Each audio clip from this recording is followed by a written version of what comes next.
I was 29 years old when my mother called me an airhead in front of 7 family members at Sunday dinner, and I knew that dinner would be the last time I ever sat at that table. I had the check in my purse. A real cashier check issued by the bank through the escrow company. $27 million after taxes and closing costs. My parents had no idea what was coming, and neither did my sister Lauren, the golden child who could do no wrong, but they were about to find out in the most public way possible. Before I tell you how it all unfolded, if you enjoy stories about family justice and consequences, please hit that subscribe button and drop a comment about whether you have ever been underestimated by your own family. Growing up in Scottsdale, Arizona, I was always the disappointment. My sister Lauren was 3 years older, and from the time we were kids, everything she did was brilliant, and everything I did was dismissed. Lauren got straight A grades in high school. I got B+ grades and spent my time sketching building designs and reading architecture books. My father, Richard, was a commercial real estate broker. My mother, Susan, managed a dental office. They were comfortable, upper middle class, and obsessed with image. When Lauren got into Arizona State University with a partial scholarship, my parents threw her a party with a catered buffet and invited a crowd of friends and relatives. When I got into the same university 2 years later with a full scholarship in design, my mother said it was nice but not to brag because Lauren had earned hers through merit, not some artsy program. I majored in architecture with a minor in structural engineering. I worked 2 jobs to cover expenses my scholarship did not touch. I tutored math at the student center and did CAD drafting for a small firm on weekends. My parents rarely asked about my classes. At family dinners, my father would ask Lauren about her marketing internship and her boyfriend, and then he would glance at me and say something like, "So are you still drawing houses?" My mother would laugh and say I was a dreamer, always in my own world. My sister would smirk and say at least someone in the family is creative, and everyone would move on. After I graduated, I got hired by a mid-sized architecture firm in Phoenix. I worked on strip malls, office parks, and residential subdivisions. It was solid work, but I wanted more. I spent my evenings learning advanced modeling software and studying adaptive reuse projects. I was fascinated by how old industrial buildings could be transformed into mixed-use spaces. I pitched a few ideas to my boss, but the firm was risk-averse, so I started doing freelance consulting on the side. I worked with a developer named Gary Fontaine who specialized in revitalizing neglected properties in downtown Phoenix.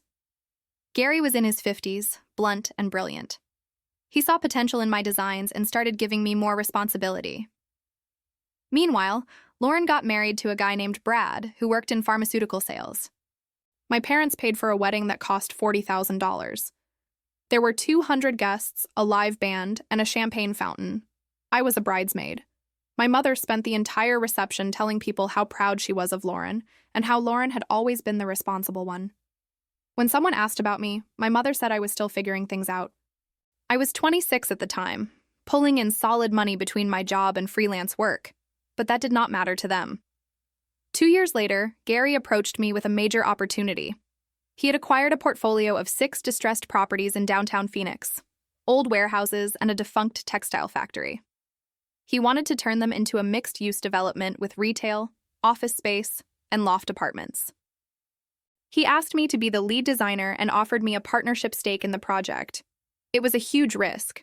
I would have to quit my job and work on contract with no guaranteed income for a while, but I believed in the project. I ran the numbers, reviewed the zoning, and said yes. I put in my notice at the firm and told my parents over Sunday dinner. My father looked at me like I had announced I was joining a cult. He said quitting a stable job to work on some speculative project was idiotic. My mother said I was being impulsive and irresponsible, just like always. Lauren said it sounded like a midlife crisis, which was funny because I was 27. My mother actually laughed at that. She said maybe I would learn a hard lesson and finally grow up. I did not argue. I just nodded and changed the subject. I had learned a long time ago that defending myself only made it worse. For the next 18 months, I worked 70-hour weeks. I refined the designs, coordinated with contractors, navigated permit delays, and dealt with budget overruns. Gary and I became a tight team. He trusted my vision, and I trusted his business instincts. The project was ambitious. We were turning abandoned industrial space into a destination. We branded it the Foundry District. Local media started covering it. An architecture journal ran a feature on adaptive reuse and included renderings of my designs. My parents never mentioned it. When I brought it up at Sunday dinner, My father said it was nice, but asked when I was going to get a real job again. My mother said she hoped I was saving money because freelancing was not a career. The development opened in phases. First the retail spaces, then the office suites, then the residential lofts. Lease rates were strong. Within 6 months, we were at over 90% occupancy. The project was not just successful, it was a landmark. The city planning department used it as a case study. A national development conference invited me to speak. I was featured in Phoenix Business Journal as one of the young professionals to watch. My parents did not read it. Lauren saw it on social media and texted me a single emoji. That was it. Gary and I started talking about an exit strategy. A commercial real estate investment firm based in Denver had been watching the project. They specialized in acquiring and scaling successful urban redevelopment portfolios. They approached us with an offer to buy out our partnership and hire me as a regional design consultant. The offer was serious. They valued the full portfolio at $170 million. My partnership stake was 20%. That meant my gross payout was $34 million before taxes and fees. After taxes, escrow costs, and legal expenses, I would walk away with about $27 million. I could barely process the number. I was 29 years old, and I was about to become wealthy beyond anything my parents had ever imagined. I met with their legal team, reviewed the contracts, and signed. The deal closed on a Thursday in late September. The escrow company issued a cashier check to me as the final disbursement along with a formal settlement statement that broke everything down line by line. I also received a wire, but the check was the kind of proof you could hold in your hands, and I held it like it was a passport out of the life I had lived at that table. I called my financial advisor, set up a meeting, and started making plans. I also knew I had to tell my family, but I wanted to do it on my own terms. That Sunday, I went to dinner at my parents' house like I did every other week. It was a tradition my mother insisted on. She made pot roast, mashed potatoes, and green beans. The table was set for 8, and every chair was filled. My parents, me, Lauren, Brad, and my Aunt Carol, my Uncle Jim, and their teenage son Kyle. My mother loved having an audience. She would hold court, tell stories, and make sure everyone knew how successful Lauren was. That night was no different. We sat down, said Grace, and started passing dishes. My mother asked Lauren about her new role at the med spa where she worked. Lauren talked about her team and her strategy for social media campaigns. My mother beamed. My father nodded approvingly and said Lauren had always had a head for business. Then my mother turned to me and said, "So what have you been up to?" I said I had been wrapping up financial matters related to the foundry. My father said, "Still doing that warehouse thing?" My mother laughed and said, "Our little Airhead is still playing architect."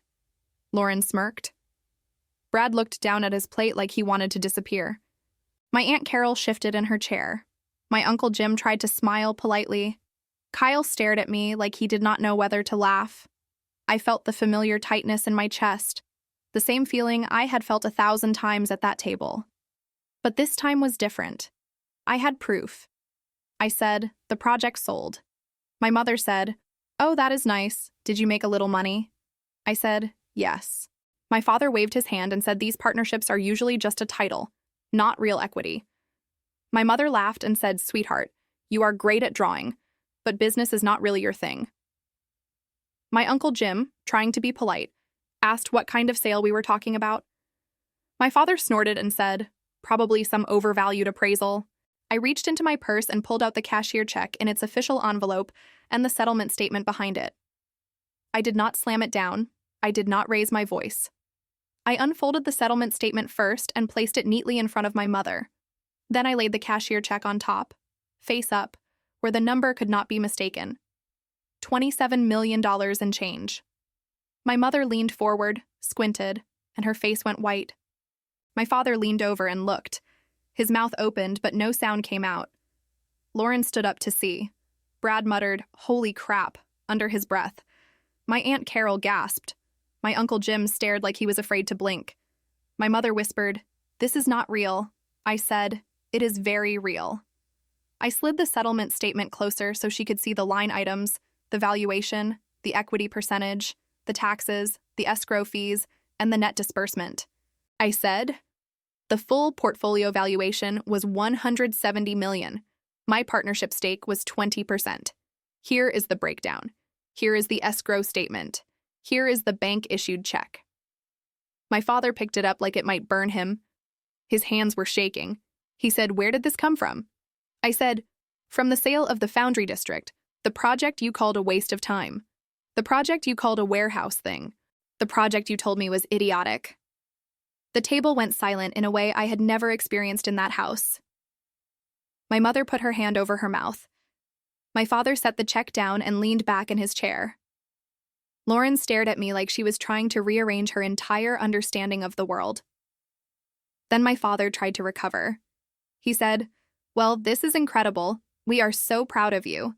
I looked at him and said, "Are you? Because 30 minutes ago, you were laughing at me." My mother said, "We did not understand the scope of the project." I said, "You never asked. You never asked about my designs, my permits, my partnership, my deadlines, or my risk. You spent 18 months telling me I was irresponsible." My mother said, "That is not fair." I said, "It is completely fair. You have spent my entire life comparing me to Lauren and dismissing everything I do. You paid $40,000 for her wedding and called my career a hobby. You threw her a party for a partial scholarship and said mine did not count because it was for art.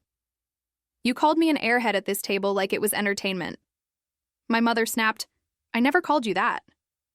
My Aunt Carol said quietly, "Susan, you did. You said it tonight. You say it a lot."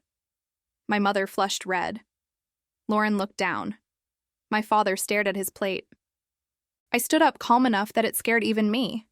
I said, "I know exactly what you meant. I am done pretending this is normal. I am done sitting here while you and Dad act like Lauren is the only child who matters. I have a career. I have success. I have $27 million. And I did it without your support or your respect." My father said, "We raised you. We supported you." I said, "You tolerated me. There is a difference." My mother started crying. She said, "We love you."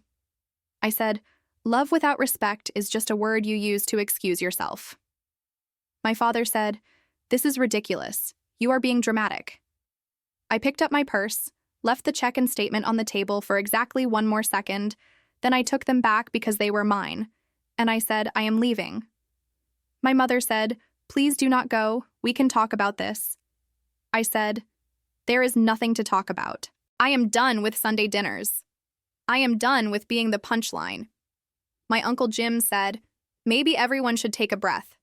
I said, "I have taken a breath for 3 decades. I am finished." I walked out. My mother called after me, but I did not turn around. I got in my car and drove home. My phone started buzzing within minutes. Texts from my mother, my father, Lauren, and even my Aunt Carol. I did not read them. I turned off my phone and sat in my apartment in silence. The money was real. The proof was real. And the best part was that it did not require their permission. The next morning, I met with my financial advisor, Rebecca Chen. She was a partner at a wealth management firm in Scottsdale. I had hired her while the sale was in due diligence. Rebecca was calm, direct, and brilliant. We spent hours reviewing my accounts, setting up trusts, and discussing investment strategies.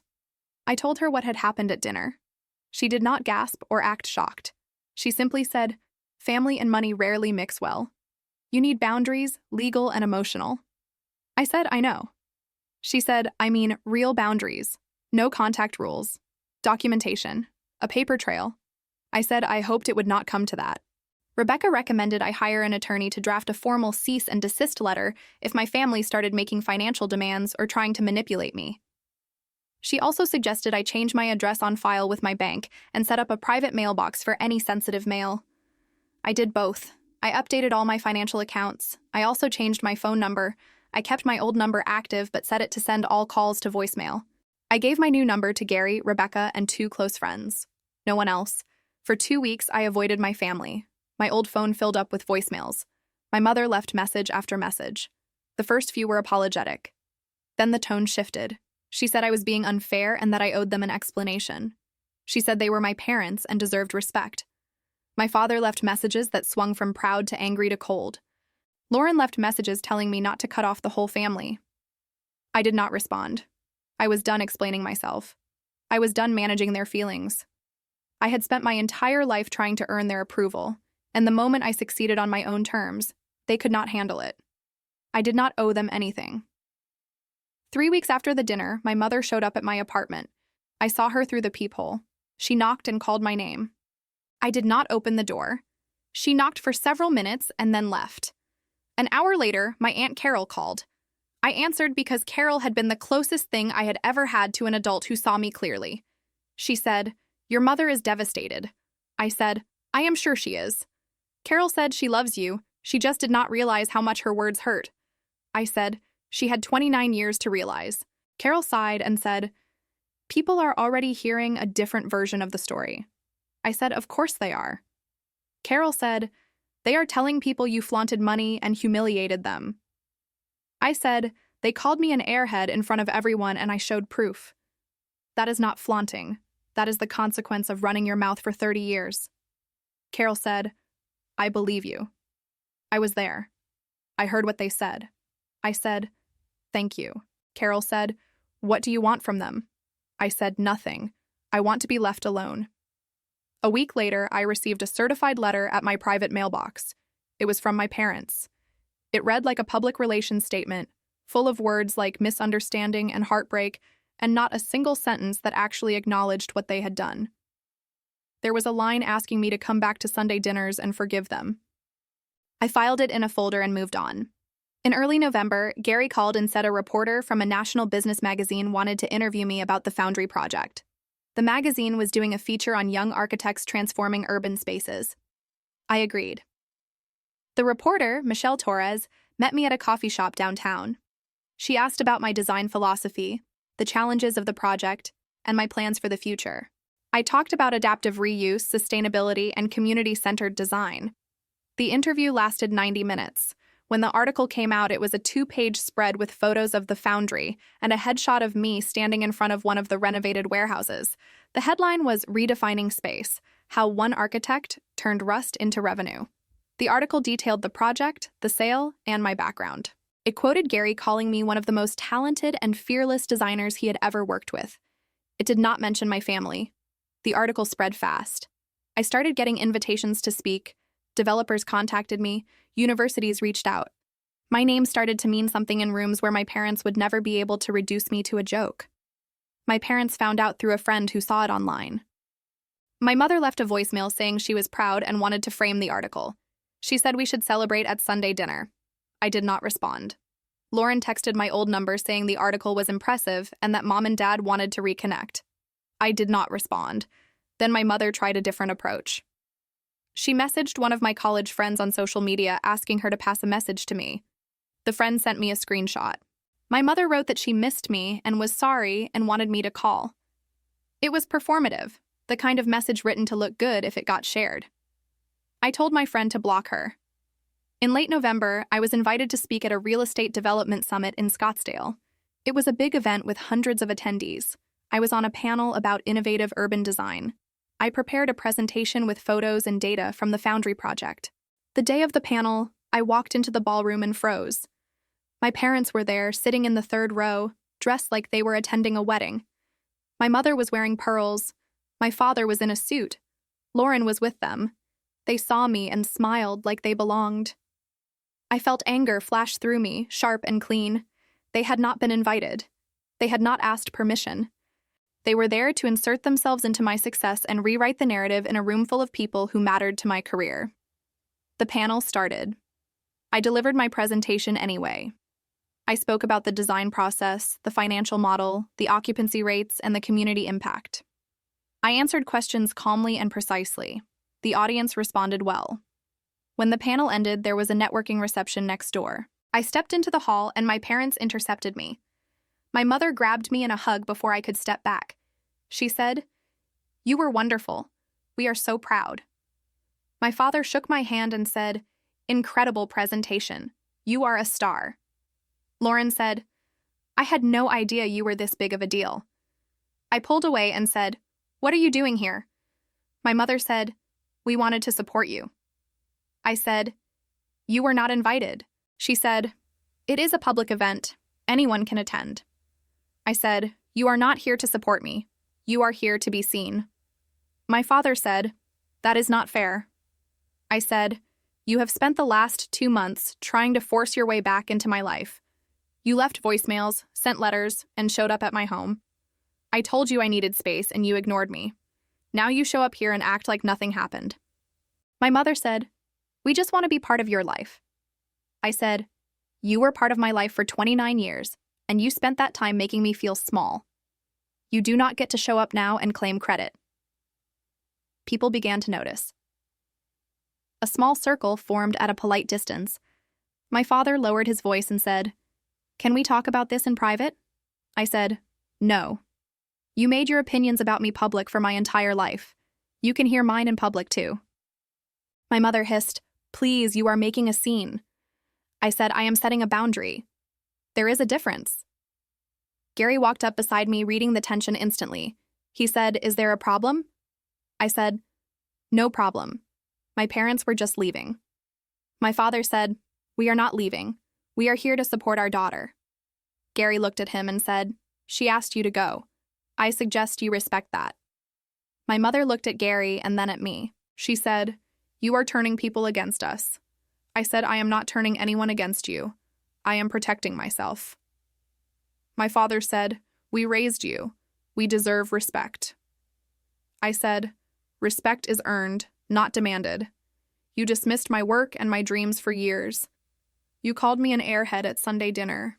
You told me I needed a real job. You had no idea I was closing a deal that put $27 million in my account because you never asked and never cared. And now that I am visible, you want to be part of it. That is not love. That is opportunism." My mother started crying. She said, "We made mistakes, but we love you." I said, "Love is not a pass. I need you to leave." My father said, "You are going to regret this." I said, "The only thing I regret is not doing it sooner." Gary raised his hand toward event security. A guard approached. My father looked at the guard, then at me and said, "Fine, we are leaving. But this is not over." I said, "Yes, it is." They walked out. The small crowd dispersed. I exhaled and leaned against the wall. Gary asked if I was okay. I said, "I will be. It needed to happen." The rest of the reception went on. I collected business cards and opportunities that had nothing to do with my family. That night, Lauren texted my old number saying that was harsh and that our parents were devastated. I replied for the first time in weeks. I said, "They humiliated me for 30 years. They can handle one honest boundary." She said, "You did not have to do it in public." I said, "They showed up uninvited at my professional event to take credit. They made it public." I responded. She said, "They are your parents." I said, "And I am their daughter. That does not give them the right to control me or rewrite history." She stopped responding after that. The following week, Rebecca called me and said your mother contacted her office trying to discuss my financial planning. Rebecca refused and logged the attempt. I asked Rebecca to put a written note in my file that no family members had authorization to access anything, ever. Then Rebecca called again and said my mother had come to the office in person, demanding to be let in. Building security escorted her out. That was enough. I contacted my attorney, Diana Ruiz, who specialized in estate planning and harassment boundaries. I told her everything. Diana drafted a formal cease and desist letter addressed to my parents and copied to Lauren. It stated no further contact by phone, mail, email, text, social media, or in person. It stated that any attempt to contact my financial advisor, attorney, or business partners would be considered interference and harassment and could result in legal action, including a restraining order. Diana sent it by certified mail. My parents received it and immediately tried to call my old number. I did not answer. My mother left a voicemail crying, calling me cruel and unforgivable. I deleted it. My father sent a cold email acknowledging the letter and blaming me for destroying the family. I forwarded it to Diana as proof of receipt. Lauren texted me calling me cruel. I told her I was being clear. She said I was tearing the family apart. I said the family was already broken. I was just refusing to pretend it was not. In December, I moved into a new house in Phoenix, a modern 3-bedroom with mountain views. I did not tell my family. I updated my address with my bank, my attorney, and Rebecca. I installed a security system and a door camera, I also adopted a rescue German Shepherd named Sadie. Calm and protective. The first creature in my home that made me feel safe without conditions. In January, I started therapy with Dr. Angela Morton, who specialized in family estrangement and scapegoat dynamics. She told me something I wish someone had told me when I was 17 and sitting at that table with a smile glued to my face. She said, "Setting boundaries is not cruelty. It is self-preservation." Over the next months, I built a life that belonged to me. I took on consulting projects with developers who respected my expertise. I joined an organization for women in architecture. I ran again and trained for a half marathon. I volunteered on community-centered design projects. People who met me now knew me as a professional, not as a joke. In February, my Aunt Carol messaged to say my mother had a minor health scare, fainting at church from stress and dehydration, and that she was fine. I thanked Carol for telling me. She asked if I wanted to pass a message. I said no. Carol said she understood and that she believed I had done the right thing. In spring, a documentary team that had followed the Foundry reached out and filmed a short project about adaptive reuse and my work. The film won a local audience award and later appeared on a streaming platform. My parents tried to contact me again through old channels. Diana responded once, formally, reminding them the cease and desist remained in effect. After that, the attempts slowed. Lauren eventually reached out once through a professional platform, not to ask for money, but to test whether the door was cracked open. I replied with 2 words, maybe someday, and left it there. I did not reconcile. I did not return to Sunday dinners. I did not accept their rewritten version of who I was. I kept my boundaries, I kept my peace, and I kept the truth where it belonged, in my hands, on my terms. The way that cashier check sat on the table for a moment, before I picked it back up and walked away. I am 31 now. I own my own design consultancy. I have worked on projects in multiple states. I am financially secure, emotionally steady, and surrounded by people who do not need me to be smaller so they can feel bigger. I do not miss the comparisons or the condescension. I do not miss being the airhead. If you have ever been underestimated or dismissed by the people who should have believed in you, I hope my story reminds you that their limitations are not yours. You do not need their permission to succeed. You do not need their approval to be whole. You just need to believe in yourself and do the work. Thanks for listening. If you enjoyed this story, please subscribe and drop a comment about your own experience with family and boundaries. This story is dramatized for entertainment purposes. Names, details, and events have been changed. Any resemblance to real persons or situations is purely coincidental.